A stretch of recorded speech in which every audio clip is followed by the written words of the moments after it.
আলহামদুলিল্লাহ ওয়াসসালাতু ওয়াসসালামু আলা রাসূলিল্লাহ ওয়া আলা আলিহি ওয়া সাহবিহি আজমাইন আম্মা বাদ। সম্মানিত দিনী ভাইরা, আমরা তৃতীয় পর্বে আলোচনা করতে চাচ্ছি মাযহাব পরিচিতির সম্পর্কে।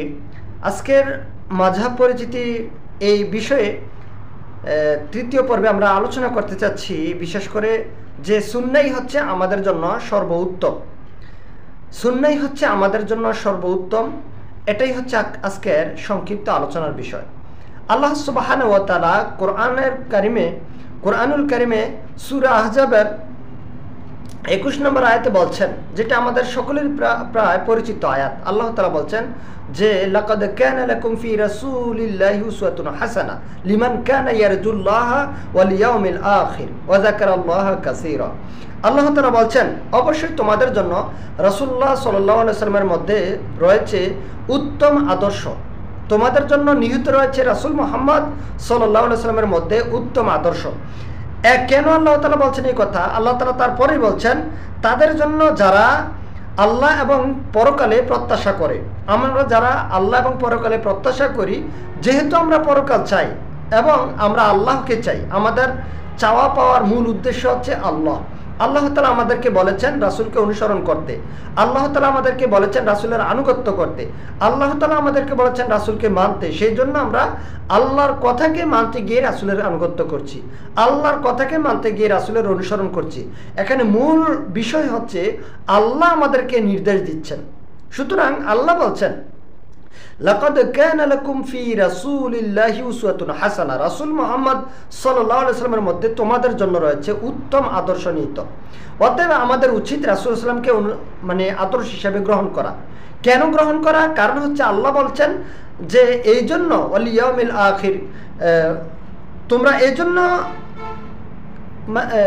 আদর্শ হিসেবে গ্রহণ করবে কারণ তোমরা আল্লাহকে চাও এবং পরকালকে চাও। পরকালে আল্লাহর যে দয়া রয়েছে, পরকালে আল্লাহর যে উত্তম বিচারক, তিনি যে আমাদেরকে বিচার করবেন, এই বিচারের মধ্য থেকে আল্লাহ তাআলা যাদেরকে চাইবেন, যাদের প্রতি তার ইচ্ছা এমনটা থাকবে যে তিনি তার দয়া অন্তর্ভুক্ত করবেন, তাদেরকে আল্লাহ তাআলা ক্ষমা করবেন, তাদেরকে আল্লাহ তাআলা জান্নাত দেবেন। এই জন্য আল্লাহ বলছেন পরকালে যারা বিশ্বাসী, পরকালকে যারা চায়, আল্লাহ বলছেন যে তাদের জন্য নিহিত রয়েছে মুহাম্মদ সাল্লাল্লাহু আলাইহি ওয়াসাল্লামের মধ্যে উত্তম আদর্শ। এবং এই সমস্ত ব্যক্তিদের জন্য যারা আল্লাহকে অধিক স্মরণ করে, এটা রয়েছে সূরা আহজাবের 21 নম্বর আয়াতে। তাহলে এখানে উসওয়াতুন হাসানা এর অর্থ হচ্ছে রাসূল সাল্লাল্লাহু আলাইহি ওয়াসাল্লামের মূলত এই সুন্নাহকে অনুসরণ করা, এটাই হচ্ছে মূল উদ্দেশ্য। উসওয়াতুন হাসানা এর মূল উদ্দেশ্যই হচ্ছে রাসূল সাল্লাল্লাহু আলাইহি ওয়াসাল্লামের আনিত যেই বিধানগুলি রয়েছে সেগুলোকে অনুকরণ করা, একমাত্র মুহাম্মদ সাল্লাল্লাহু আলাইহি ওয়াসাল্লামকে মডেল হিসাবে গ্রহণ করা। কোনো ব্যক্তিকে যদি মডেল হিসাবে গ্রহণ করা হয়, তাহলে ওই ব্যক্তিকে একজন মানুষ যেমন ভালোবাসে তেমন তার অনুকরণ করার চেষ্টা করে। আমরা দেখেছি যে কোনো আমাদের আশেপাশে যে সমস্ত যুবকরা রয়েছে, যারা কোনো দেশের কোনো খেলোয়াড়কে ভালোবাসেন, সে হোক মেসি, রোনাল্ডো অথবা অন্য যে কেউ হোক, অথবা কোনো ভিলেনকে, কোনো নায়ককে যদি কেউ ভালোবাসে, হিরোকে, তখন আমরা দেখেছি যে ওই ব্যক্তির স্টাইলকে সে গ্রহণ করার চেষ্টা করে। তার চুল কাটিং, তার চলাফেরা, তার পোশাক আশাক, বিভিন্ন বিষয়, ব্যক্তির বিভিন্ন দিকগুলিকে সে ফলো করার চেষ্টা করে। কেন করে? কারণ সে তাকে মডেল হিসেবে গ্রহণ করতে চাচ্ছে। তো আল্লাহ তাআলা বলছেন যে তোমাদের মধ্যে যে ব্যক্তি আল্লাহকে চায় এবং যে পরকালকে চায় এবং যে আল্লাহকে অধিক স্মরণ করতে চায়, সেজন্য রাসূল সাল্লাল্লাহু আলাইহি ওয়াসাল্লামকে মডেল হিসেবে গ্রহণ করে নেয়। সুবহানাল্লাহ। সম্মানিত দিনী ভাইরা, আল্লাহ তাআলা এভাবে করে কোরআনুল কারিমে অসংখ্য আয়াতের মধ্যে রাসূল সাল্লাল্লাহু আলাইহি ওয়াসাল্লামকে মানতে বা মডেল হিসেবে গ্রহণ করতে আল্লাহ তাআলা ইঙ্গিত করেছেন। সূরা বাকারাতে যে সূরা আলে ইমরানে যে একটি আয়াত রয়েছে, আমাদের সকলেরই প্রায় পরিচিত আয়াত, সূরা আলে ইমরানের 31 নম্বর আয়াত, যে আয়াতে আল্লাহ তাআলা বলছেন, কুল, হে নবী আপনি বলুন। কি বলবেন? ইন কুনতুম তুহিব্বুনাল্লাহ, তোমরা যারা আল্লাহকে পেতে চাও, আল্লাহকে ভালোবাসো। ইন কুনতুম তুহিব্বুনাল্লাহ, হুব্বুন মানি হচ্ছে ভালোবাসা। তো আল্লাহ বলছেন কুল ইন কুনতুম তুহিব্বুনাল্লাহ, তোমাদের মধ্যে যে ব্যক্তি আল্লাহকে ভালোবাসে, ফাত্তাবিউনি, বলুন যে ফাত্তাবিউনি, আমার আনুগত্য করো, আমার অনুসরণ করো, ইউহিব্বুকুমুল্লাহ, তাহলে আল্লাহ তোমাদেরকে ভালোবাসবেন। ইউহিব্বুকুমুল্লাহ ওয়া ইয়াগফিরু লাকুম যুনুবাকুম, আল্লাহ যদি বান্দাকে ভালোবাসেন তাহলে আল্লাহ তাআলা ক্ষমা করে দেবেন, আল্লাহ তাআলা মোচন করে দেবেন, ক্ষমা করবেন, মোচন করবেন মানুষের পাপগুলি, এবং ইউহিব্বুকুমুল্লাহ ওয়া ইয়াগফিরু লাকুম যুনুবাকুম আল্লাহু গফুরুর রহিম, আল্লাহ তাআলা মানুষের যে পাপগুলি রয়েছে সেগুলোকে আল্লাহ তাআলা কি করবেন, ক্ষমা করে দেবেন। সুবহানাল্লাহ। সূরা আল ইমরানের 31 নম্বর আয়াতে আল্লাহ তাআলা এই কথা বলছেন। সুতরাং এইভাবে করে আমরা বলতে পারি যে কোরআনুল কারীমে প্রায় অনেকগুলি আয়াতের মধ্যে আল্লাহ তাআলা এই কথাটাই উল্লেখ করেছেন। এরপরে আল্লাহ তাআলা বলছেন যে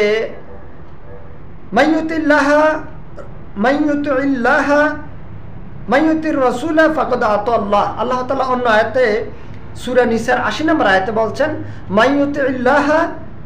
মাইয়ুতির রাসূলা ফাকাদ আতা আল্লাহ, আল্লাহ তাআলা বলছেন যে ব্যক্তি আল্লাহর আনুগত্য করলো সে যেন রাসূলেরই আনুগত্য করলো, যে ব্যক্তি রাসূলের আনুগত্য করলো সে মূলত আল্লাহরই আনুগত্য করলো। আল্লাহ বলছেন মাইয়ুতির রাসূলা ফাকাদ আতা আল্লাহ, যে ব্যক্তি রাসূলের আনুগত্য করলো, যে ব্যক্তি রাসূলের অনুসরণ করলো সে আল্লাহর আনুগত্য করলো। সুবহানাল্লাহ। তাহলে আপনাকে রাসূলের আনুগত্য করাটাই হচ্ছে মূল উদ্দেশ্য।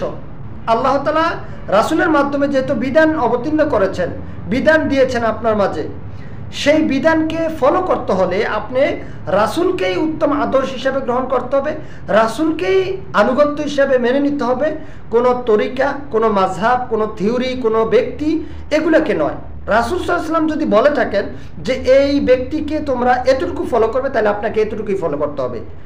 উদাহরণস্বরূপ রাসূল সাল্লাল্লাহু আলাইহি ওয়াসাল্লামের সময় কিছু সাহাবী কোনো একটা জায়গাতে যাচ্ছেন, যাওয়ার পথে মানে কোনো একটা এলাকায় গেলেন, সেখানে গিয়ে একজন ব্যক্তি বলছেন যে তোমরা এই আগুনের মধ্যে তোমরা ঝাঁপ দাও।